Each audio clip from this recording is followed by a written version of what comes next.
video, I want to talk about international match points, or IMPs, and team games. IMPs are the standard way to score team matches. Sometimes you'll run into a pairs games that are scored with IMPs, but that's unusual. Most pairs games are scored using match points. So who's this video intended for? It's intended for people who have some experience with pairs games and match points, but might not have much experience with IMPs and team games. I want to do three things. I want to talk about the structure of a team game. I want to explain the mechanics of IMPs. And finally, I want to look at how IMPs will affect our strategy. So imagine a team game between two teams, a green team and a red team. Each team consists of four players. At one table, a green team pair will sit north-south, and a red team pair will sit east-west. At the other table, the teams flip positions. The remaining red team pair will sit north-south, and the remaining green team pair will sit east-west. They'll play the same boards, and so when you're finished playing some of the boards, you'll raise your hand and say caddy, and a caddy will come and take the boards that you've finished and bring them over to the other table, and at the same time the caddy will pick up the boards that that table has finished playing and bring them to you. During the game, you'll keep a personal score sheet. Suppose you are north for the green team. I've put your personal score sheet in the upper panel of this slide, and I've put the personal score sheet for one of your teammates who's playing east-west at the other table in the lower panel of this slide. So let's take a look at what might happen in this hypothetical team game. Suppose on board one at your table, the contract is 2 hearts by north, so you are declarer, and you win 9 tricks. And so your score on board one is 140. At the other table, the contract is again 2 hearts by north, but the north declarer for the red team made just 8 tricks, and so your teammate's score for board one is minus 110. And so the question then is, how do we translate these two results, plus 140 at one table, minus 110 at the other table, into IMPs? And the answer is we need an IMP table. You'll find the IMP table on your personal score sheet, and I've reproduced the IMP table on the right-hand side of this slide. So how does this work? Plus 140 minus 110 yields a difference of 30 points. And if you look over at the IMP table, a 30-point difference translates into 1 IMP.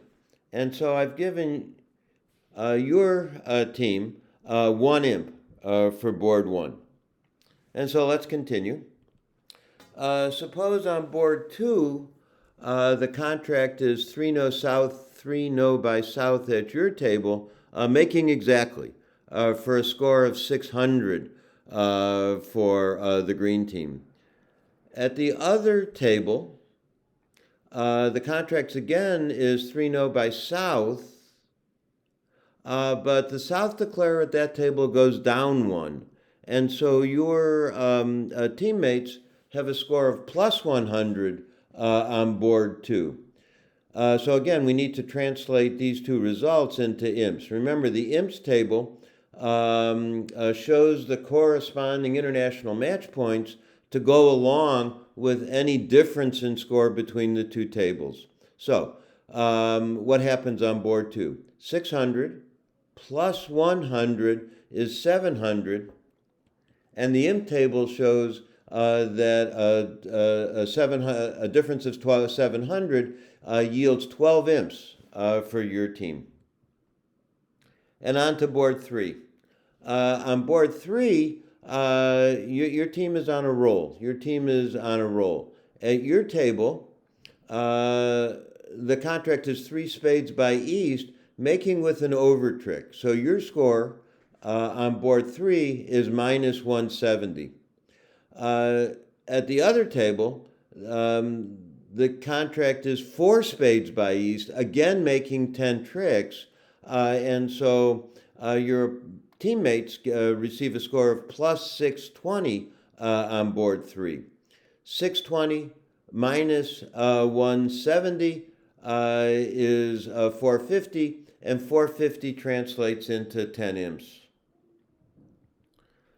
But on board 4, your team falls from grace. On board 4, the contract at your table is 3 hearts doubled by East, and so you have a score of minus 730 on board 4. At the other table, your teammates are in 3 hearts, but undoubled, and they also make 9 tricks for a score of 140. Minus 730 plus 140 is 590, and 590 translates into 11 imps. Board 5. On board 5, the contract at your table is 3-0, making 10 tricks for a score of 630. At the other table, your opponents are in 4 hearts by North, again making 10 tricks, and so your teammates have a score of minus 620. 630 minus 620 is 10, and according to the imps table, no one receives any imps. 0 imps for both teams. 0 imps for both teams is often called a push, so board 5 is a push. Finally, on board 6, at the other table, the north-south pair push on to 6 clubs, and it goes down 1. And so your teammates have a score of plus 50. At your table, you wisely stop at 5 clubs, making exactly for 400. And so 400 plus 50 is 450. 450 translates into 10 imps. And so good news.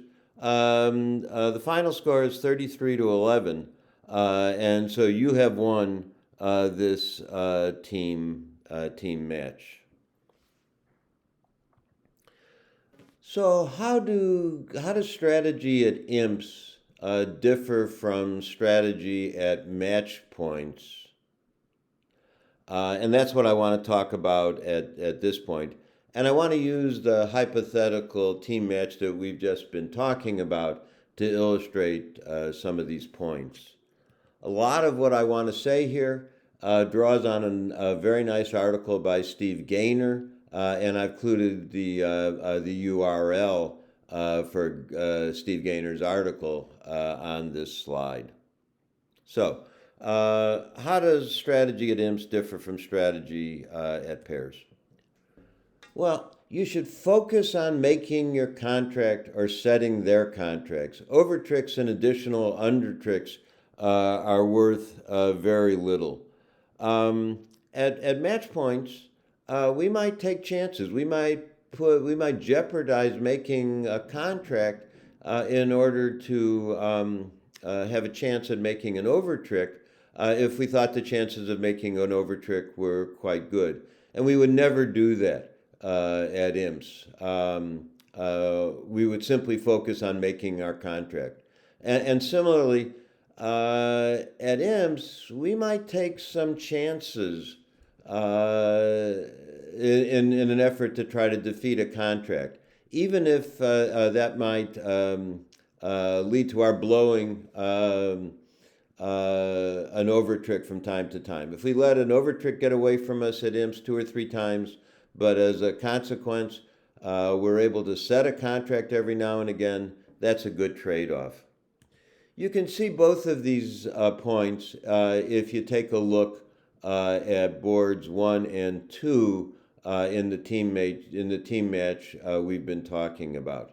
On board 1, you're able to score an over trick, but it doesn't help very much. All you get is 1 imp. But on board 2, you make a contract that your opponents failed at. And that's where the big swings come. And on board 2, you gain 12 imps. Stretch to bid games, particularly if you're vulnerable. So on board 3, your teammates bid for spades making, and at your table, the opponents unwisely stopped at 3, and there was a big swing as a result. Your team picked up 10 imps by bidding this game. And so, what are some reasonable numbers to keep in mind? If you're vulnerable, you want to bid a game if you think you have just a 40% chance of making. If you're not vulnerable, then you might want to aim for 50% chances of making a game. Now, let's be clear. It's really difficult to estimate accurately your chances of making a contract during the bidding. But what you could try to do is put hands into one of 3 categories. So one category could mean this is a stretch. I'll really need some luck to make this. And a second category might be I should have decent chances to make this contract. And then a third category would be this contract should make unless I run into some really foul luck. And so the 40% game, well, that's a contract where you might be saying to yourself, this is a stretch. I'll need some luck to make this. And a 50% game, that's a contract where you're saying to yourself, I should really have decent chances to make this contract. Try to play the safest contracts. At match points, we'll often bid no trump because no trump pays more at a suit contract than suit contracts. But at imps, this difference is likely to be small, and in fact may actually just be 0.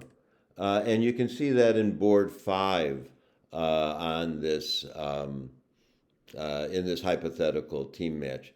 At your table, you bid 3 no trump. At the other table, your opponents bid 4 hearts, and in both cases, declare made 10 tricks. In a pairs game, this could be a terrific score for you. For example, if you have a score of 630 in a pairs game and all of the other pairs sitting in your direction have a score of 620, that extra 10 points is really valuable. It could give you a top on the board. At imps, it really is small potatoes. And in this case, it's literally 0. 630 and 620 are exactly the same score. So again, all you really want to focus on is making your game.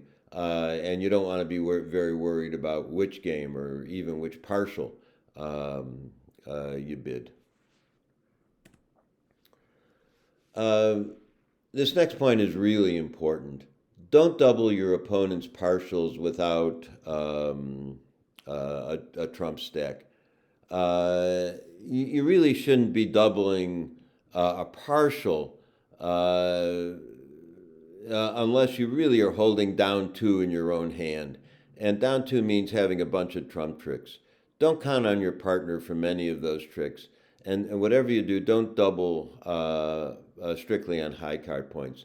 Doubling a part score so that it becomes a game contract, if it makes, can be really costly.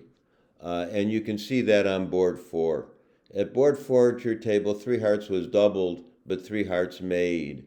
At the other table, the contract was 3 hearts, but not doubled, and that was costly for your team. It cost you 11 imps as a result. Don't stretch to bid slams. Going down in a slam can be very costly, and you can see that in board six. On board six, at your opponent's table, declarer went down one in six clubs. You stopped in five clubs, and it was quite a pickup for you. You picked up 10 imps as a result. What are some good rules of thumb? Don't bid slams unless you think that the chance of making the small slam is well over 50%. And don't bid a grand slam unless you can count 13 tricks. Don't go for a number. You don't really want to get clobbered as a result of a frisky preempt or overcall at imps. Your preempts and overcalls should be a little bit more sound at imps than they would be at match points. Here are two examples from a recent pairs game that I think illustrate this point pretty well. So, um, many players open this hand as dealer two hearts at unfavorable vulnerability. So they were vol and the opponents were non-vol.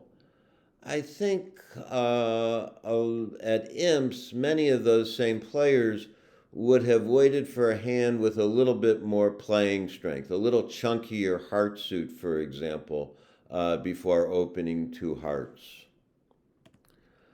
On this hand, many people overcalled two clubs at unfavorable vulnerability after their right hand opponent opened one diamond. And again, I think many of those same players would have waited for a hand with a little bit more playing strength before making this overcall at imps, waiting, for example, for a hand that was quite similar to this but had six clubs instead of just five. So in all, I hope you'll dive in and give team games a chance. They're a lot of fun. It's great to have three people to celebrate with if things go well, and three people to commiserate with on the off chance that things don't go quite as well as you were hoping. See you at the table.